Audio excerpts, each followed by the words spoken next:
Le marché parisien digère une avalanche de publications. Ce midi, le CAC 40 se montre hésitant. Et une sanction des investisseurs après les résultats de Sanofi, résultats affaiblis notamment par le poids des changes. Capgemini perd 1,1% après avoir annoncé une croissance organique en hausse pour démarrer l'année.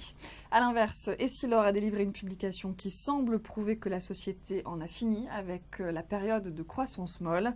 Et puis STMicroelectronics plus 1,2% après des résultats trimestriels proches des attentes. Peugeot progresse grâce au cours des bons de souscription d'actions. Les BSA ont été détachés ce matin et cotent autour d'1,50 €. En les ajoutant au cours de l'action, on obtient un montant supérieur au cours d'hier. Le directoire de Peugeot a fixé le prix de l'augmentation de capital pour les actionnaires à 6,77 €. Et Orange prend la tête du CAC 40 après la publication de ses résultats trimestriels. L'opérateur télécom a dégagé un chiffre d'affaires de 9,8 milliards d'euros, très proche des attentes du consensus, et un EBITDA retraité de 3 milliards d'euros, légèrement meilleur que prévu.